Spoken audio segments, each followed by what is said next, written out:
কুফার দিকে রওনা হয়ে যাব। আমার ইমাম হোসেন যেন বাবা ইমাম মুসলিমের বাবা কথাটাকে মেনে ইমাম মুসলিমকে বাবা কুফায় পাঠিয়েছিলেন। কুফার লোক যখন বাবা খবর পেয়েছে ইমাম হোসেন আসেননি, ইমাম হোসেনের চাচাতো ভাই যার নাম হলো মুসলিম বিন আকিল, ওই ইমাম মুসলিমের চাচাতো ভাই মুসলিম বিন আকিলের কাছে কুফার লোক বাবা এক এক করে বাবা ছুটে আসে। আর সবাই জানো ইমাম হোসেনের নামে বাইত গ্রহণ করে 1000 নয় 2000 নয়, আপনার ইমাম মুসলিমের হাতে হাত দিয়ে আপনার 12,000 লোক বাইত গ্রহণ করলেন। আমার আকা হোসেনকে ইমাম হিসাবে মেনে নিল। 12,000। এবার আর কিছুদিন আপনার থাকছেন, 40,000 পর্যন্ত লোক বাইত গ্রহণ করে ইমাম মুসলিমকে তারা আপনার সাক্ষী রেখে আমার ইমাম হোসেনের নামে বাইত গ্রহণ করছি।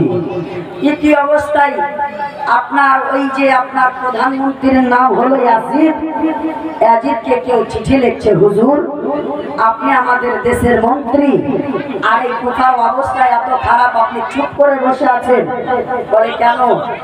বলে হুজুর গো এই কুফাতে দুটি নারা আছে, একটা হলো হোসেন জিন্দাবাদ আর আরেকটি হলো ইয়াজিদ মুর্দাবাদ।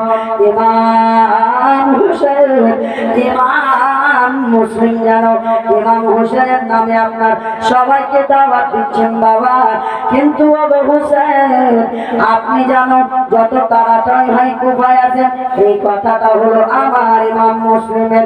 এইদিকে আছি আপনার শোনার পরে আপনার নোমান বিন বাশির যিনি বাবা ওই বর্তমান কুফার যাবা যিনি বাবা গভর্নর ছিলেন, ওই কুফার গভর্নর নোমান বিন বাশিরকে আজিদ বলে, ওগো নোমান বিন বাশির আপনি থাকা অবস্থায় আপনি আমার শুরু থেকে চাকরি করেন, কিন্তু আপনি থাকার কারণে আপনার আপনি থাকা অবস্থায় ইমাম হোসেনের নারা লাগছে, আর আমি আজিদের মুর্দাবাদের জিন্দাবাদ লাগে না, মুর্দাবাদের নারা লাগছে। কিন্তু আপনি যদি এই কাজটা বন্ধ না করেন ওই হুসাইনি ডাঙ্কা বাজবে, আর আমি আজিদের বাদশাহী ধ্বংস হয়ে যাবে, ছারখার হয়ে যাবে। ওগো নোমান বিন বাশির যত তাড়াতাড়ি হয় কিছু একটা আপনি করেন। ওই সময় নোমান বিন বাশির বলেছিলেন, ওগো ইয়াজিদ আপনার মন্তব্যটা কি, আপনি কি করতে চাইছেন, আপনি আমাকে বলেন আমি কি করব। ওই সময় যেন ইয়াজিদ বলেছিলেন, ইয়াজিদ বলেছিল, ওগো নোমান বিন বাশির যারা ইমাম মুসলিমের হাতে হাত দিয়ে বাইত গ্রহণ করে নিয়েছে তাদেরকে আপনি নিজের ক্ষমতা দিয়ে নিজের শক্তি দিয়ে বারণ করেন, নইলে আমার বাদশাহী ধ্বংস হবে, আমার রাজত্ব ধ্বংস হবে, আর যেন আপনার গাওয়ার নারী আপনার মন্ত্রীর সিট চলে যাবে। ওই সময় বাবা আপনার জানো আপনার ইয়াজিদ বলেছিল আপনি তাদেরকে যেন আপনার বারণ করেন। এই সময় নোমান বিন বাশির বলেছিলেন, ওগো ইয়াজিদ আমি ওই জানো মন্ত্রীর সিট নেওয়ার কারণে ইমাম মুসলিমকে কষ্ট দিতে পারবো না, ইমাম হোসেনকে কষ্ট দিতে পারবো না, আমি কোন রকম করে যারা হুসাইনি নামের দামান ধরে নিয়েছে আমি তাদেরকে বারণ করতে পারবো না, আমি তাদেরকে বারণ করতে পারবো না। বলে কেন পারবে না? বলে ইমাম মুসলিম হলো নবীর আওলাদ, আর নবীর আওলাদ এসেছে নবীর দ্বীনের প্রচারের জন্য, আর আমি একটা মন্ত্রী সিটের কারণে নোমান বিন বাশির নিজের ঈমান বেচে দেব না, নিজের ঈমানটাকে বজায় রাখার কারণে আপনার এই বেঈমানি পথটা ছেড়ে আমি হুসাইনি পথ গ্রহণ করব, কিন্তু আমি কোন হুসাইনিকে বাইত গ্রহণ করার জন্য আমি বারণ করতে পারবো না। তারা যত পারে ইমাম মুসলিমের দামান ধরুক, আমি নোমান বিন বাশির কিছু বলতে পারবো না। ওই সময় বাবা নোমান বিন বাশিরকে ইয়াজিদ বলল, ঠিক আছে যখন তুমি পারবে না তুমি থাকো, আমি তোমার জায়গায় একজন ব্যক্তিকে পাঠাবো, একজন ব্যক্তিকে পাঠাবো যার নাম হলো ইবনে জিয়াদ। যে আপনার জীবিত একটা রাক্ষস, আপনার একটা জিন্দা লোককে কাটতে তার কোনো ব্যথা লাগে না, একটা জিন্দা লোককে জীবিত কাটতে তার কোনো কষ্ট লাগে না, তার কোনো মায়া লাগে না। ওই রকম একজন রাক্ষসকে ইয়াজিদ যেন বাসরা শহর থেকে আপনার পাঠিয়ে দিল, বললো যাও নুমান বিন বাশিরের জায়গাটা তুমি নিয়ে ওই জায়গাতে কুফা শহরে তুমি রাজ করো, আর নুমান বিন বাশিরকে মন্ত্রী পদ থেকে হটিয়ে তুমি মন্ত্রী পদে বসে যাও। এগুলো আপনাদের শোনা ঘটনা, তাই সংক্ষিপ্তে বলছি। এবার যেন ইবনে জিয়াদ নোমান বিন বাশিরকে কুফা থেকে সরিয়ে, প্রধানমন্ত্রীর সিট থেকে সরিয়ে আপনারা যেন ইবনে জিয়াদ ওই সিটে বসে গেল। আর সমস্ত কুফাবাসীকে এলান করে দিল, তোমরা যদি কেউ হুসাইনি দামান না ছাড়ো, তোমরা যদি ইমাম মুসলিমের দামানকে না ছাড়ো, হুসেনের মহব্বত অন্তর থেকে না কেটে দাও, হুসেনি মহব্বত অন্তর থেকে যদি না সরিয়ে দাও, আর ওই ইমাম মুসলিমের হাতে হাত দিয়ে যে বাইট করেছো সেটাকে যদি ভঙ্গন না করে দাও, আমি ইবনে জিয়াদ এই কুফা শহরে সম্পূর্ণ বাড়িকে ধ্বংস করে দেব, তোমাদের মাল দাওলাত সব ছিনতাই করে নেব, আর তোমাদের বাবার সামনে তোমাদেরকে কাতল করব, তোমাদের স্ত্রীদের সামনে তোমাদেরকে কাতল করব, তোমাদের ভাইয়ের সামনে তোমাদেরকে কাতল করব। এই রকম ভয়ানক একটা তাকরীর করে ইবনে জিয়াদ সমস্ত কুফাবাসীকে ভয় দেখিয়েছিল। সবাই যেন ইমাম মুসলিমের দামান ছেড়ে দিয়ে আপনার যেন সবাই যেন নিজের নিজের বাড়িতে লুকিয়ে গেল। বেরাদার মুআজ্জাদের সামনে তারপরে খবরটা নিতে শুরু করলো ইবনে জিয়াদ, ইমাম মুসলিম কার বাড়িতে আছে, ইমাম মুসলিম এখন বর্তমানে কোথায় আছে। তো বাবা তদন্ত নেওয়ার জন্য একজন তুর্কিস্তানের লোক নতুন বাবা কুফাতে গেছিল, তাকে ঠিক করলো যাও খুঁজে নিয়ে এসো কোথায় আছে হযরতে আপনার মুসলিম বিন আকিল। ওই লোকটি আপনার বুদ্ধি মিলিয়ে তুর্কিস্তানের লোকটি একটা আপনার মসজিদে, ওই কুফা শহরের মসজিদে নামাজ পড়ার জন্য যাচ্ছে। এই রাজার মুসলমান নামাজ পড়ার জন্য বাবা ওই লোকটি তুর্কিস্তানের লোকটি বাবা কুফার মসজিদে যেমনই গেছে, ওই কুফার মসজিদে গিয়ে লোকটি প্রথমে বসেছে। প্রথমে বসে তাসবিহ তাহলিল পড়তে পড়তে বাবা জামাতের টাইম হলো, জামাতে নামাজ পড়লো। জামাতে নামাজ পড়ার পরে সবাই নিজের নিজের বাড়ি গেল, কিন্তু বেরাদার ওই তুর্কিস্তানের লোকটি বাড়ির দিকে যায় না। ওই মসজিদে বাবা সবাই যাওয়ার পরে ওই লোকটি ছিল, তার সঙ্গে ছিল হযরতে উম্মে হানি। হযরতে হানি জিজ্ঞাসা করে, ওগো ভাই তোমাকে দেখতেছি এই মসজিদে নতুন, তোমার চেহারা নতুন লাগছে, তুমি কে কোথাকার? ওই লোকটি তখন বাবা বেঈমান ধোঁকাবাজ বলে, ওগো হুজুর শুনেছি নাকি নবীর আওলাদ ইমাম হোসেনের ভাই ইমাম মুসলিম এই কুফা শহরে এসেছে। আমি তুর্কিস্তান থেকে খবর পেয়ে ছুটে আসি ওই আকা ইমাম মুসলিমকে দেখবো বলে। বেঈমান মিথ্যা কথা বলছে বাবা, যাতে ইমাম মুসলিম কোথায় আছে খবরটা পেয়ে নাই। ওই সময় বাবা এমন ভাবে কাঁদতে শুরু করেছে, বলে ওগো হুজুর ওই ইমাম মুসলিমকে আমি দেখার জন্য তুর্কিস্তান থেকে এসেছি। আজ কয়েকদিন থেকে খুঁজতে খুঁজতে যখন পেলাম না, ক্লান্ত হয়েছি, আমি আজকে কুফার মসজিদে এসেছি। হয়তো এই মসজিদ থেকে কাউরের বাড়ির খবরটা পাবো, তার বাড়িতে ইমাম মুসলিম আছে খবরটা পাবো। এরে মুসলমান, শয়তানি জাল কঠিন জাল কেউ বাবা বুঝতে পারে না। ওই সময় হযরতে হানি যার বাড়িতে বর্তমানে ইমাম মুসলিম রয়েছে, ওই হানি বললেন, ভাই রে তোমাকে আর কান্না করতে হবে না, আগে যদি জানতাম তোমার ভিতরে এত আহলে বাইতের ভালোবাসা আছে, আমি খবর পেলে তোমাকে আমার বাড়িতে নিয়ে যেতাম। ও গো ভাই তোমাকে আর চিন্তা করতে হবে না আমার বাড়িতে ওই ইমাম হোসেনের ভাই নবীর আওলাদ ইমাম মুসলিম যেন আমি হানির বাড়িতে আছে। এবার ওই হানি যেন বাবা ওই তুর্কিস্তানের লোকটিকে সাথে করে বাবা একটা বিম্বা করে নিয়ে আপনার নিজের বাড়িতে নিয়ে যাচ্ছেন। আমার আকা ইমাম মুসলিম যেন ওই আপনার যে ঘরটাতে আছে ওই ঘরটা যেন ইশারা করে হযরতে হানি দেখিয়ে দিলেন। যেমন দেখিয়েছে ওই তুর্কিস্তানের লোকটি দৌড়াতে দৌড়াতে গিয়ে আমার ইমাম মুসলিমের পা ধরে পড়ে গেছে আর বলে ও হুজুর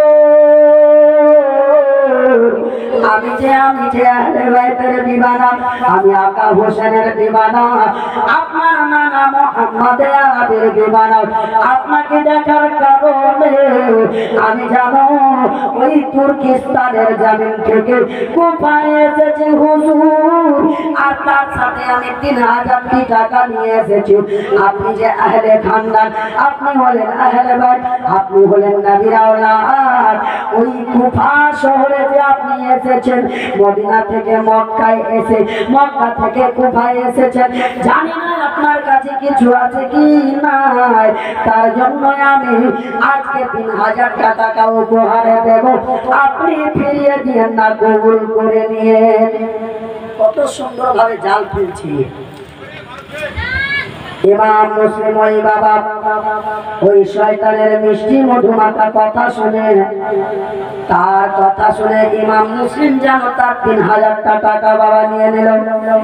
তারপরে ওই আকা ইমাম মুসলিমের কাছ থেকে বাবা ওই লোকটি বাবা আর তুর্কিস্তান ফিরে গেল না, চলে গেল বেঈমান ইবনে জিয়াদের কাছে। বলে ও তুর্কিস্তানের বান্দা, বলো বলো তুমি কি ওই ইমাম মুসলিমের খবর পেয়েছো? বলে হুজুর আমি এমন একজন কাসিদ, আমি একজন খাবরি, দুনিয়ার কোন লোক খবর পাক না পাক আমি যেন খবর পাবো। বলে কোথায়?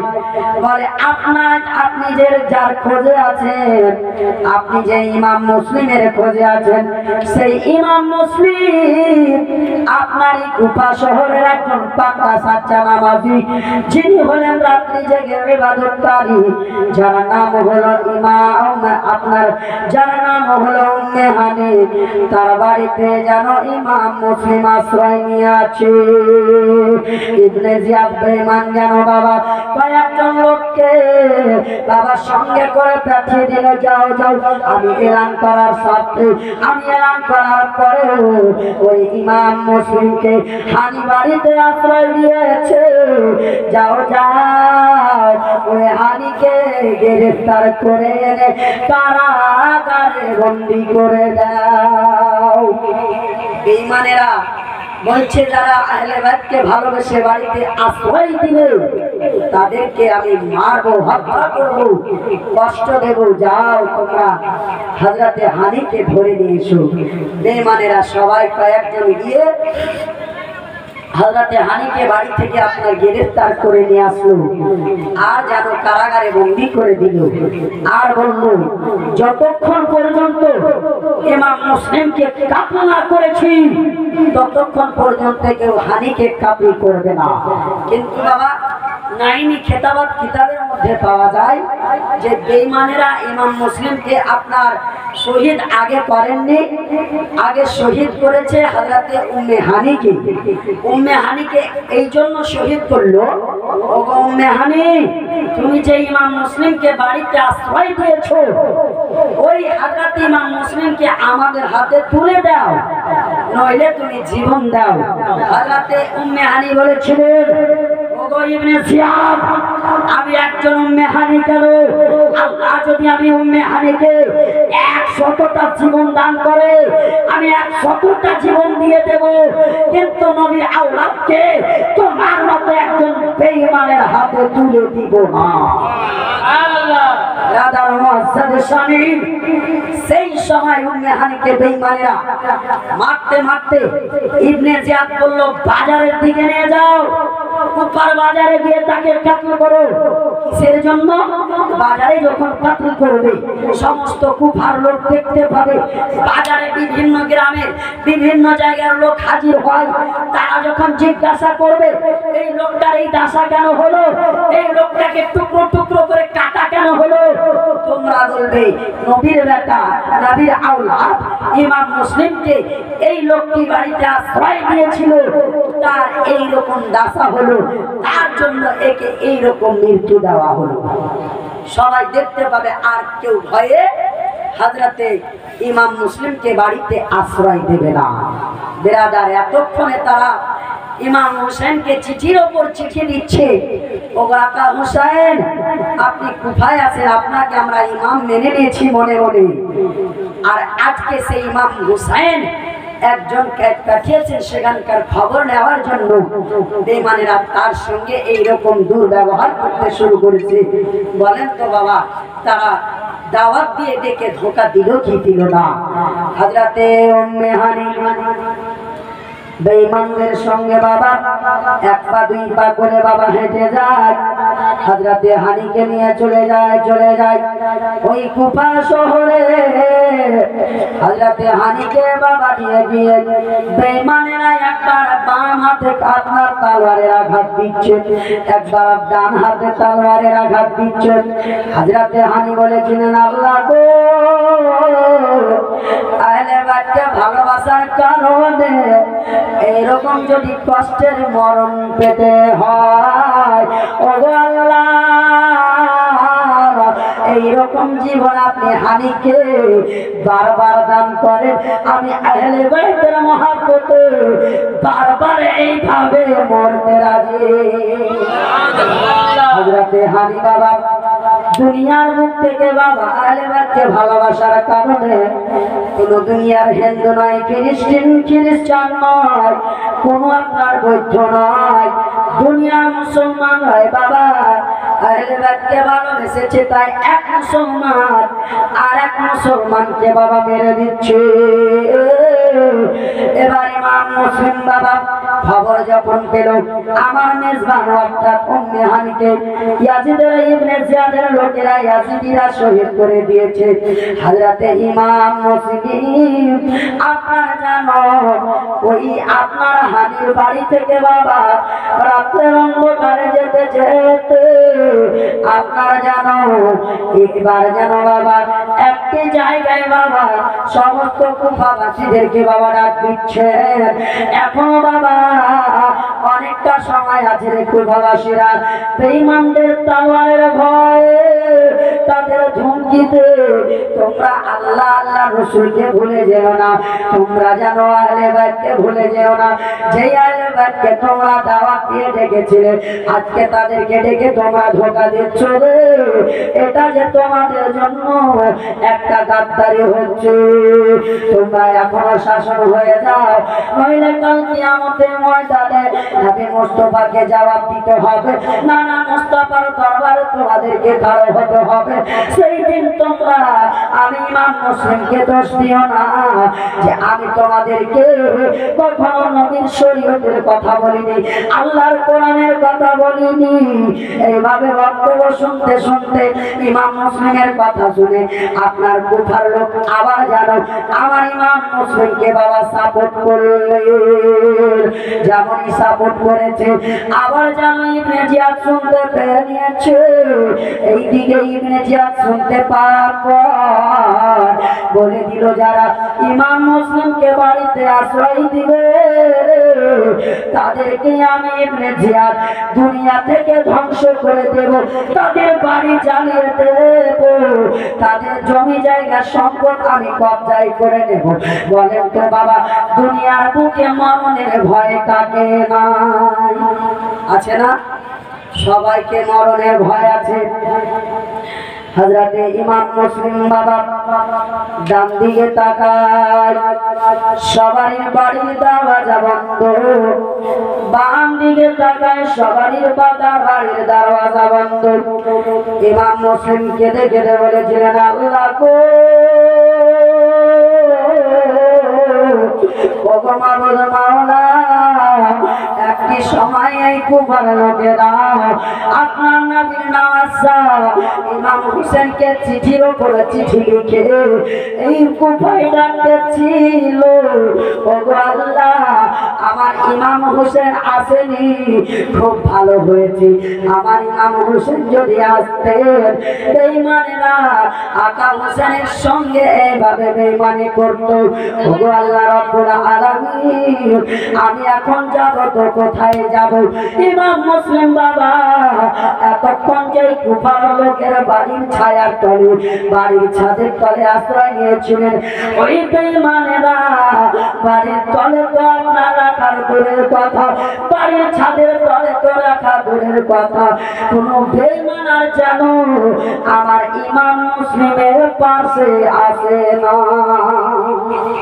আল্লাহু আকবার কবিরা। ইমাম মুসলিম যেন রাত্রের অন্ধকারে বাবা একটা দুই পা করে হাঁটতে হাঁটতে আপনার চলে যায়। যেতে যেতে একটা বাড়ির বাবা হালকা হালকা আলো টিপ টিপ করে যেন জ্বলতেছে। আমার ইমাম মুসলিম বাবা মাগরিবের পর যেন চলতে শুরু করেছে। রাত প্রায় যেন বাবা 8টা থেকে 9টা বেজে গেছে। ইমাম মুসলিমকে যেন পিপাসা লেগে গেছে। আমার ইমাম মুসলিম যেন আর যতবার চলতে পারেন না, ওই বাড়িটার কাছে বাবা গেছে, যে বাড়িটায় টিপ টিপ করে বাবা চারাক জ্বলছে। বাড়িটার কাছে গিয়ে ডাক দিয়ে বাবা বলেন, কে আছো গো? বাড়িটায় যদি কেউ থাকো একটিবারের জন্য বেরিয়ে এসো। কিন্তু বাবা এই বাড়িতে কোন পুরুষ ছেলে নাই, আছে তো বাবা একজন বয়স্ক নারী, যে আপনার কাউরির অপেক্ষায় বসে আছে।